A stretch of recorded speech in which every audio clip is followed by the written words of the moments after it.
संवैधानिक है या असंवैधानिक, इसको लेके आज सुप्रीम कोर्ट ने फैसला सुनाया है और मदरसा एक्ट को संवैधानिक बताया है। ज़्यादा बात करने के लिए मौलाना खालिद रशीद फिरंगी मैली हमारे साथ में है। सर, बड़ा फैसला आया सुप्रीम कोर्ट का। इस सुप्रीम कोर्ट के इस फैसले को हम लोग वेलकम करते हैं, जिसमें कि सुप्रीम कोर्ट ने उत्तर प्रदेश मदरसे एक्ट को कॉन्स्टिट्यूशनल करार देते हुए हाई कोर्ट के इस फैसले को रद्द कर दिया है। और जाहिर सी बात है, हम लोग ये मदरसे मुल्क के कॉन्स्टिट्यूशन के आर्टिकल 30 के तहत रन कर रहे हैं और इनको रन करने का हम लोग को पूरा हक और इख्तियार हासिल है। फिर जो उत्तर प्रदेश मदरसा एक्ट है वो खुद उत्तर प्रदेश की हुकूमत ने बनाया था, तो वो किस तरीके से अनकॉन्स्टिट्यूशनल हो सकता है। बहरहाल कोर्ट के इस फैसले के बाद हज़ारों नहीं बल्कि लाखों की तादाद में खुसूसन वो लोग जो कि मदरसे से वाबस्ता हैं, चाहे टीचर्स हैं, स्टाफ हैं, स्टूडेंट्स हैं, उनके घर वाले हैं, उन्होंने आज राहत की सांस ली है। मदरसा एक्ट के लिए तमाम तरह की बातें होती रहती थी, तमाम सियासी इसमें पार्टियां भी हिस्सा लेती थी। आप लोगों ने बड़ी जद्दोजहद की। नहीं, हम लोग मुबारकबाद पेश करना चाहते हैं अपने तमाम एडवोकेट्स को, जिन्होंने कि पूरे मेहनत और स्टडी के साथ अपनी बात कोर्ट के सामने रखी है। और कोर्ट के इस फैसले के बाद हम लोगों को पूरी उम्मीद है कि अब इंशाअल्लाह हम लोगों को तालीम देने के अपने सफ़र में कोई रुकावटें पैदा नहीं की जाएंगी। अब इस फैसले के बाद मदरसों में तालीम जो है वो लगातार चलती रहेगी, किस तरह की इससे तरबियत आगे दी जाएगी? नहीं, हम लोग हाँ, मदरसों में जैसा कि आप लोग जानते हैं, इस्लामिक एजुकेशन के साथ साथ मॉडर्न एजुकेशन से रिलेटेड भी सब्जेक्ट्स पढ़ाए जाते हैं। और हर इंस्टीट्यूशन में ये गुंजाइश रहती है कि वहाँ के और इम्प्रूवमेंट किया जाए। तो इस सिलसिले में जो भी इम्प्रूवमेंट की और मज़ीद गुंजाइश होगी कि किस तरीके से एजुकेशन के स्टैंडर्ड को बेहतर से बेहतर किया जाए, वो कोशिशें जारी रहेंगी। शुक्रिया बात करने तो थे मौलाना खालिद रशीद फिरंगी मैली, जिन्होंने सुप्रीम कोर्ट के इस फैसले का स्वागत किया है। इंडिया न्यूज़ के लिए लखनऊ से सैयद फिरोज आलम। मोहम्मद शवाब मेरे सहयोगी लखनऊ से मेरे साथ लाइव ज़्यादा जानकारी के साथ इस वक्त जुड़ रहे हैं। उत्तर प्रदेश सरकार के इस फैसले के बाद जब हाई कोर्ट का फैसला आया, उत्तर प्रदेश सरकार अलग तरीके से रिएक्ट कर रही थी। अब सुप्रीम कोर्ट का फैसला आया है, कैसे उत्तर प्रदेश सरकार इस फैसले को देख रही है? मोहम्मद शवाब, पहला सवाल ये। देखिए, चूंकि माननीय सुप्रीम कोर्ट का ये फैसला है, लिहाजा किसी के किसी भी तरह से रिएक्ट करने से कोई फर्क नहीं पड़ता। और सीधे तौर पर अब इस पर कोई बहुत ज्यादा बातचीत नहीं हो रही है। जिससे भी बात कीजिए तो वो यही कहता है कि सुप्रीम कोर्ट का फैसला है और जो भी फैसला है वो हमें मान्य है। असल में एनसीपीसीआर ने जिस तरीके से मदरसों को लेकर के एक याचिका इलाहाबाद हाईकोर्ट में लगाई थी, जिसमें ये कहा गया था कि मदरसों में पढ़ने वाले बच्चों का बौद्धिक विकास नहीं हो पाता, यहाँ पर पढ़ने वाले बच्चों को जो बुनियादी जरूरतें हैं वो उनकी पूरी नहीं हो पाती, जो उनको बुनियादी शिक्षा का कॉन्सेप्ट मिलना चाहिए वो मिल नहीं पाता। लिहाजा इन मदरसों को बंद किया जाना चाहिए और मदरसों में पढ़ने वाले सभी बच्चों को जो है वो यूपी बोर्ड, आईसीएसई बोर्ड या सीबीएसई बोर्ड में शिफ्ट किया जाना चाहिए। ये मामला इलाहाबाद हाईकोर्ट गया। इलाहाबाद हाईकोर्ट ने इस मामले में सुनवाई की और एनसीपीसीआर की इस दलील को उन्होंने सही ठहराया और उत्तर प्रदेश के सभी मदरसों को बंद करने और वहां के बच्चों को सीबीएसई, यूपी बोर्ड और आईसीएसई बोर्ड में शिफ्ट करने की बात कही गई। क्योंकि ये मामला बहुत छोटा नहीं है, प्रदेश भर में हजारों की तादाद में मदरसे चलते हैं। उत्तर प्रदेश में मदरसे 3 कॉन्सेप्ट पे चलते हैं। पहला सरकार से जो अनुदान मिलता है वो, दूसरा सरकारी मान्यता और तीसरा प्राइवेट मदरसे।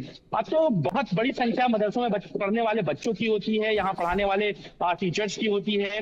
और जब ये फैसला सुप्रीम कोर्ट गया, जहां पर मौलाना अरशद मदनी जमीयत उलमा हिंद के जो सर्वोच्च हैं, उन्होंने इस मामले में बहुत पैरवी की और उसके बाद सुप्रीम कोर्ट ने हाई कोर्ट के इस फैसले को पलटते हुए ये कहा कि जो मदरसा एक्ट बना था 2004 में वो पूरी तरीके से अपनी बुनियाद पर ठीक है और किसी भी तरीके से मदरसों को बंद किए जाने की कोई जरूरत नहीं है। फिलहाल मैं इस समय एक मदरसे में हूँ, चूंकि मैं आपको दिखाना चाहता हूँ कि देखिए मदरसे में जो बच्चे हैं वो पढ़ रहे हैं। यहाँ पर उनको दीनी तालीम दी जाती है। दीनी तालीम के साथ साथ जो हिंदी, उर्दू, अंग्रेजी, इन सभी की तालीम के बाकायदा क्लासेस होते हैं और उन क्लासेस में उन बच्चों को पढ़ाया जाता है। ये बच्चे चूंकि अरबी का क्लास चल रहा है, लिहाजा अरबी बच्चे पढ़ रहे हैं, लेकिन इसके थोड़ी देर के बाद यहाँ पर साइंस भी पढ़ाई जाएगी। यहाँ पर जो है वो हिंदी भी पढ़ाई जाएंगी। आप देखिए कि जो उस्ताद हैं, जो टीचर हैं, वो यहाँ पर बच्चों को पढ़ा रहे हैं। और ये सारी चीजें मदरसे में जब याचिका लगाई गई थी उसके बाद से बहुत ज्यादा तेजी के साथ में जो थी वो बदली थी। आप देखिए एक एक बहुत छोटी सी चीज है कि मदरसों में लाइब्रेरी का कॉन्सेप्ट कंपलसरी है। यहाँ पर जो बच्चे हैं वो अपनी किताबें लेकर आते हैं और यहाँ पर किताबें रखी रहती हैं। इन लाइब्रेरीज में हिंदी, उर्दू और तमाम दूसरी चीजें हैं। चूंकि ये मदरसे का एक पोर्शन है जहाँ पर अरबी की पढ़ाई कराई जाती है, लिहाजा इस जगह पर ज्यादातर अरबी की किताबें हैं। लेकिन इसके बगल में दूसरा एक पोर्शन है जहाँ पर बच्चों को जो है वो हिंदी, उर्दू, साइंस और तमाम दूसरी चीजें भी पढ़ाई जाती हैं। और तुम्हारे पास कौन कौन सी किताबें हैं और कोई किताब है इसमें?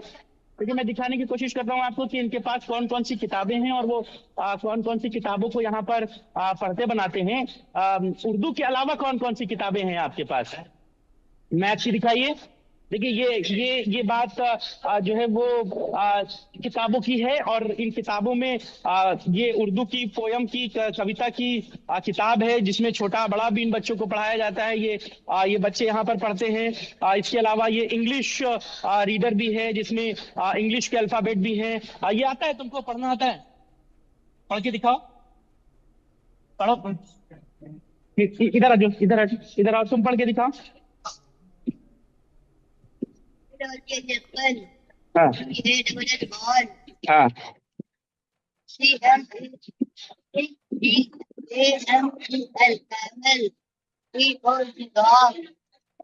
क्या क्या पढ़ाया जाता है तुम लोगों को यहाँ पर? हाँ, हिंदी, इंग्लिश, उर्दू सब पढ़ाया जाता है। किस समय क्या पढ़ाया जाता है? पहले क्या पढ़ाते हैं? अरबी पढ़ाते हैं। उसके बाद देखिए मदरसों में जो बातें एनसीपीसीआर की तरफ से कही गई थी कि बच्चों को सिर्फ दीनी तालीम दी जाती है और उनको जो है दुनिया की तमाम दूसरी चीजों से महरूम रखा जाता है, दूर रखा जाता है। तो ये मैंने आपको एक रियलिटी चेक दिखाया कि बच्चे यहाँ पर सिर्फ जो है वो उर्दू या अरबी नहीं पढ़ते, यहाँ पर हिंदी, इंग्लिश भी पढ़ते हैं और इसको लेकर के तमाम जो चीजें हैं वो यहाँ पर दिखती हैं। और जो उस्ताद हैं वो भी हमारे साथ मौजूद हैं, हम उनसे भी एक बार बात करने की कोशिश करते हैं। बैटरी ये बताइए कि मदरसे में इस समय क्या क्या पढ़ाया जाता है और किस किस सब्जेक्ट को पढ़ाते हैं?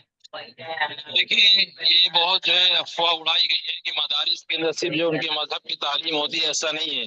आपको मालूम होना चाहिए कि हमारे देश के अंदर जो सबसे पहले तालीमी मंत्री बने और शिक्षा मंत्री बने मौलाना अबुल कलाम आजाद थे, जो एक मदरसे के पढ़े हुए थे।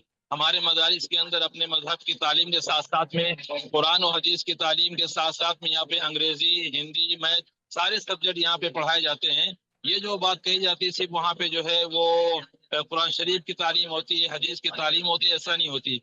आप जहाँ पे बैठे हैं इसके ऊपर जो बिल्डिंग बनी हुई है, कितने हाफिज बच्चे यहाँ से बन के गए जो नीट की तैयारी कर रहे हैं और डॉक्टर बन रहे हैं, इंजीनियर बन रहे हैं, वकील बन रहे हैं। तो साथ साथ देखिए ये तमाम चीजें मैं आपको बताना चाहता हूँ। ये बच्चों की पढ़ाई जो है वो इस बात को दर्शाती है कि मदरसों में भी अब चीजें जो है वो बहुत अपग्रेड हो गई हैं। इसी मदरसे का एक और पोर्शन है वो भी मैं आपको दिखाना चाहूंगा। उसमें नीट और आईआईटी की तैयारी के लिए फ्री कोचिंग का कॉन्सेप्ट रखा गया है, बच्चों को पढ़ाया जाता है। एक बड़ी संस्था है शाहीन एकेडमी, जो बिल्कुल आईआईटी और बड़े लेवल पे जो कॉन्सेप्ट डिजाइन होते हैं जिनमें बच्चों को डॉक्टर, इंजीनियर बनाया जाता है, उसकी यहाँ पर कोचिंग चलती है और फ्री ऑफ कॉस्ट चलती है।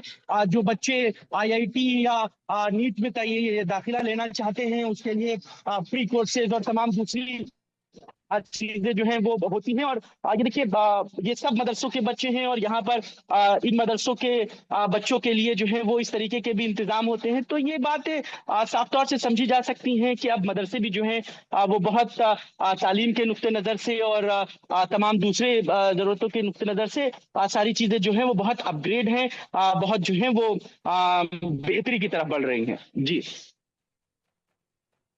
एजुकेशन का आगे बढ़ना कहीं बड़ी बात होती है, उसके रास्ते किस तरीके के हैं उन्हें किनारे रखा जा सकता है। मोहम्मद शबाब आप बने रहे हमारे साथ, क्योंकि देवबंद से भी इस तरीके के कई कमेंट आए हैं, कई बातें सामने आई हैं। पहले सुन लेते हैं देवबंद के मौलाना क्या कुछ कह रहे हैं। कोर्ट का जो फैसला आया है वो काबिल तारीफ फैसला है हम सुप्रीम कोर्ट के इस फैसले का स्वागत करते हैं, इसका सम्मान करते हैं और तमाम ही देशवासियों से भी अपील कर देना चाहते हैं कि सुप्रीम कोर्ट का जो फैसला आया है उसका स्वागत किया जाए, उसका सम्मान किया जाए। हाईकोर्ट उत्तर प्रदेश ने एक फैसला दिया था मदारिस के खिलाफ। आज सुप्रीम कोर्ट ने जो फैसला सुनाया है, मदारिस दीनिया के हक में जो फैसला दिया है और कहा है कि मदारिस दीनिया से मिलने वाली जो डिग्रियां हैं उनको भी तस्लीम किया जाए। सुप्रीम कोर्ट का ये फैसला सभी के लिए बहुत ही खुशी लेकर आया है। हम माननीय सुप्रीम कोर्ट को मुबारकबाद पेश करते हैं और दिल की गहराइयों से उसका इस्तकबाल भी करते हैं। मदरसों के बारे में सुप्रीम कोर्ट का ये फैसला कि मदरसा एक्ट खिलाफ कानून नहीं है और मदरसे चलाने का हक़ है, काबिल सताइश है। दरहकीकत हिंदुस्तान का दस्तूर इस बात का तकाज़ा करता है कि हर शख्स तालीमी इदारे खोले और मदरसे जो कुछ कौम को, मुस्लिम अक़लियत को, मुल्क को और दुनिया को जो कुछ देते हैं वो इतना कुछ है कि वो बहुत कुछ है। कोर्ट ने मदरसे को संवैधानिक दर्जा दे दिया है। देखिए, अब तो न्यायपालिका ने मोहर लगा दी है, आप सबको स्वागत करना है न्यायपालिका का। कोर्ट ने मदरसे को संवैधानिक दर्जा दे दिया है। देखिए, अब तो न्यायपालिका ने मोहर लगा दी है, आप सबको स्वागत करना है न्यायपालिका का। मोहम्मद शबाब मेरे साथ इस वक्त जुड़े हुए हैं। मोहम्मद शबाब, आपने इस मदरसे में तो जाकर हमें काफ़ी कुछ दिखा दिया, लेकिन उत्तर प्रदेश में अब सियासत इसको लेकर किस तरीके से चल रही है? समाजवादी पार्टी ने मुसलमानों के नाम पर, क्योंकि वो मानते हैं कि मुसलमानों का एक बड़ा तबका समाजवादी पार्टी को सपोर्ट करता है और ये फैसला ऐसे वक्त पर आया है जब उत्तर प्रदेश उपचुनाव की दहलीज पर है, तो उसको तो भुनाना शुरू कर दिया है। बाकी सियासत कितनी शुरू हुई है इस फैसले के बाद? बिल्कुल, देखिए, निश्चित तौर पर चूंकि मामला सुप्रीम कोर्ट का है, वहां से फैसला है, लिहाजा इस पर बहुत ज़्यादा तो कोई तल्ख टिप्पणी नहीं कर रहा, लेकिन हर कोई इस फैसले के स्वागत की तरफ दिखता है। लेकिन ये बात साफ तौर से समझी जानी चाहिए कि सुप्रीम कोर्ट के इस फैसले के बाद मदरसों को एक बड़ी राहत मिली है। हज़ारों की तादाद में मदरसे हैं, जैसा कि मैंने आपको पहले भी बताया। 3 कॉन्सेप्ट पे उत्तर प्रदेश में मदरसे चलते हैं। पहला जो है वो ये है कि सरकार से फंडेड, जिनको सरकार अनुदान देती है, अनुदान में कुछ टीचरों की तनख्वाह होती है और बाकी इंफ्रास्ट्रक्चर जो होता है वो मदरसे का ही होता है, उनको ही अपने इंफ्रास्ट्रक्चर को बनाना होता है। सरकार उनमें 2 टीचर 1 प्रिंसिपल की तनख्वाह देती है या 1 टीचर 1 प्रिंसिपल की तनख्वाह देती है। बाकी के लोगों की तनख्वाह का वहन जो स्कूल के संस्थापक हैं उन्हीं को करना होता है। दूसरा कॉन्सेप्ट ये होता है कि वो मदरसे जो होते हैं वो सिर्फ यूपी मदरसा बोर्ड से एफिलेटेड होते हैं, उनको कोई अनुदान नहीं मिलता, लेकिन उनको मान्यता यूपी मदरसा बोर्ड से मिलती है। जो डिग्री मिलती है वो यूपी मदरसा बोर्ड की मिलती है। तीसरे जो मदरसे होते हैं वो सरकार से फंड भी नहीं लेते, सरकार से मान्यता भी उनकी नहीं होती, वो सीधे तौर पर प्राइवेट मदरसे चलते हैं और उन प्राइवेट मदरसों को चलाने के लिए जो निजी फंड हैं, जो संस्थापक होते हैं या जो लोग होते हैं वो खुद चलाते हैं। जिस मदरसे में मैंने आपको तस्वीरें दिखाई, ये भी प्राइवेट मदरसा है, यानी कि इस मदरसे को चलाने वाले लोग जो हैं वो इन मदरसों में फ्री ऑफ कॉस्ट बच्चों को तालीम देते हैं। इनका जो एफिलिएशन होता है वो दारुल उलूम देवबंद और दारुल उलूम नदवा से होता है। चूंकि ये दोनों ही वर्ल्ड लेवल की यूनिवर्सिटियां हैं जहां पर दुनिया के कोर्सेज चलते हैं, चाहे फिर वो लैंग्वेजेस के तौर पर हों, चाहे फिर वो एजुकेशन के तौर पर हों, वहाँ से इन मदरसों को एफिलिएशन मिलता है, वहाँ से इन मदरसों को सर्टिफिकेट्स मिलते हैं। जो बच्चे यहाँ पर पढ़ते हैं उनको वहाँ से जो है वो सर्टिफिकेट दिए जाते हैं। चूंकि सुप्रीम कोर्ट ने एक लाइन और कही है कि जो फाजिल और कामिल की जो डिग्री मिलती थी मदरसों से, वो डिग्री सरकारी कामकाज के लिए इक्विवेलेंट नहीं मानी जाएगी। यानी कि किसी सरकारी नौकरी में अगर कोई मदरसे का बच्चा फाजिल की डिग्री लेके जाता है जो पैरेलल टू ग्रेजुएशन होती है, वो मान्य नहीं होगी, उसके लिए उसको ग्रेजुएशन करना अनिवार्य होगा। तो इसके लिए मदरसे के संचालक इस बात के प्रबंध पर जो है वो सोच विचार कर रहे हैं कि कैसे मदरसों के बच्चों को जो है वो दुनियावी तालीम के साथ। बहुत शुक्रिया मोहम्मद शबाब, इस जानकारी के साथ आप हमारे साथ जुड़े। ज्वलंत मुद्दा है और इस पर आपकी जानकारी के लिए बहुत बहुत